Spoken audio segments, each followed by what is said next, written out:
And our first speaker is Céline Meneses, who is from the Foreign Office Department of the Ecuadorian Embassy and the Ecuadorian government, I beg your pardon, and has been at the forefront of the campaign that Ecuador has been leading against Chevron and Texaco.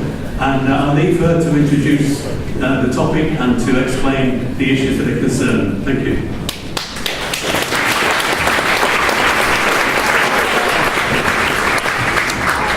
Thank you. When we speak about Ecuador, we speak about a country that changed a lot in the last 6-7 years.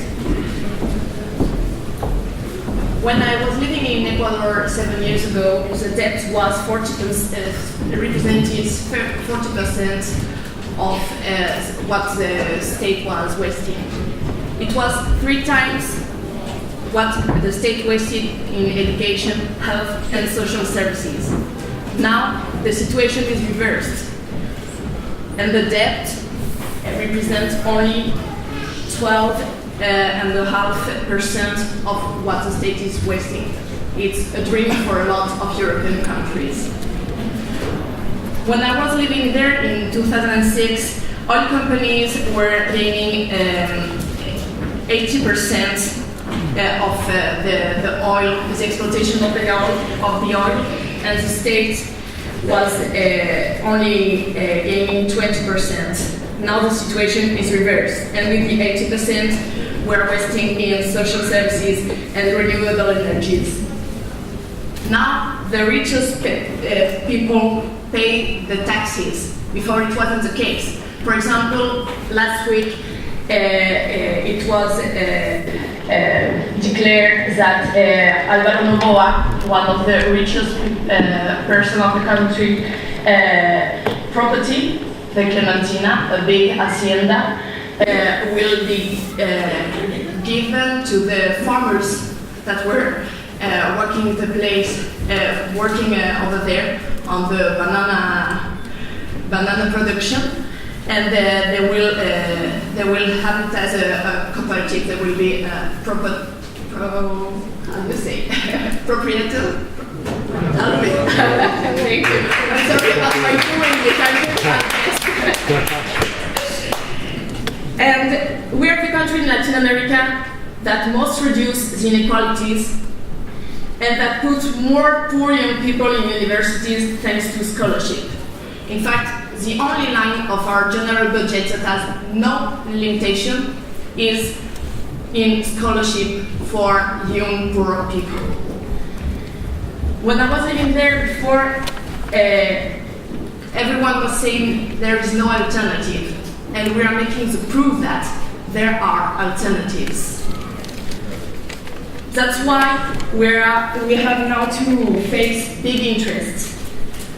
As other countries in the region, in Latin America, like Venezuela with ConocoPhillips recently, or Argentina with Repsol, we are facing the aggression from a corporate giant. This corporate giant is Chevron. Sorry.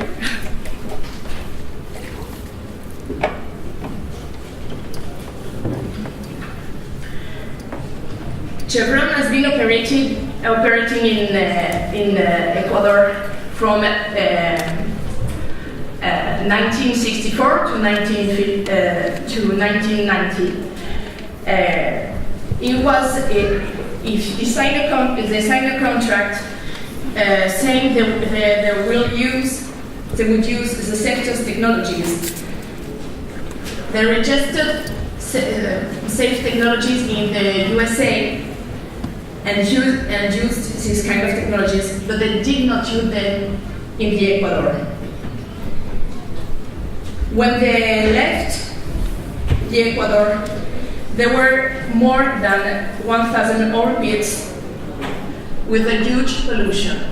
They were putting the crude oil in these pits without any protection, and the pollution was going to the rivers, the groundwaters, making a contamination, a pollution of 85 times the British petroleum pollution in the Mexican Gulf. In 1995, they were asked to make reparation of this pollution, but only on 162 pits of the 1,000 they have created. And they did not even do that. In some pits, they said they haven't done anything. In others, they were just hiding pollution, putting a layer of top soil on the pollution. In 1998, we had a government of, we were used to say the Vende Patria, the sellout country. The government of Jamil Mawad signed a liberation act that liberated Texaco. Texaco was bought by Chevron in 2001. So it liberated Chevron Texaco with the state, of its obligation with the state, but not with the people. And now I will tell you about the affected people. In 1993, the affected people, a group of affected people, demanded Chevron Texaco. And the juridical process went on. And last month, we had the last sentence in annulment in Ecuador, and Chevron Texaco was asked to pay $9.5 billion.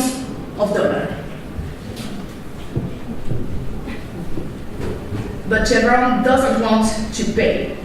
Chevron has a budget of $240 billion. It's 7 times the general budget of Ecuador today.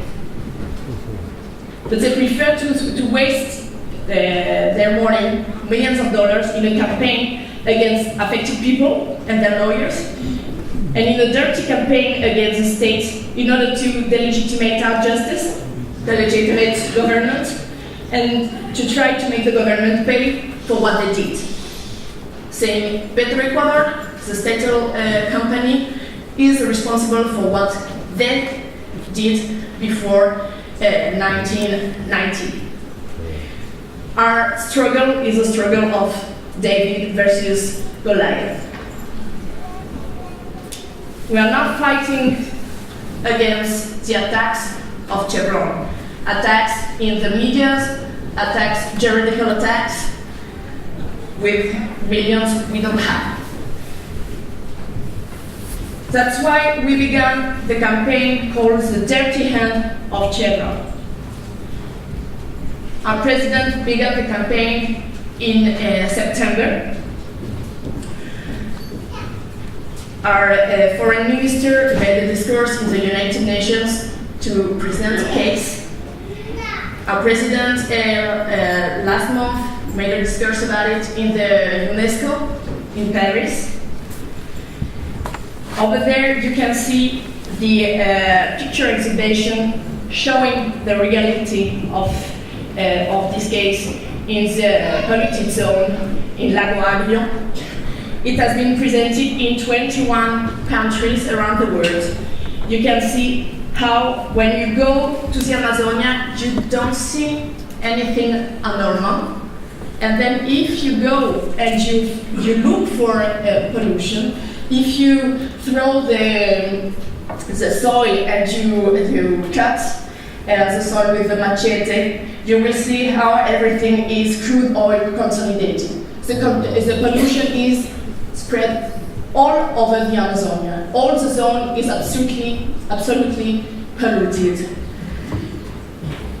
Well, we are gaining in solidarity. There are already 33 committees of solidarity with Ecuador in our fight, in our struggle against Chevron. The 24th will be created on Tuesday in Paris, in France. There is a committee here. I hope you will join this committee. We have also the support, the unanimous support of the Palatino. The Palatino is the parliament of all the Latin American countries, 22 countries, and the unanimous support of the National Assembly of Dominican Republic. People from the right, from the left, ecologists or not, are supporting us in this fight because the Amazonia is crucial for a human being.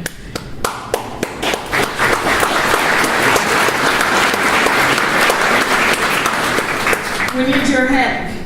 We need you to denounce Chevron saying the truth. I hope you will sign up. We are making circulate a petition. We need your support. We need to have the visibility of the truth. We invite you to come to Ecuador and to see the truth and to help us denouncing Chevron using the truth. The more little arm we have, and the only one we have against this kind of companies. Thank you very much.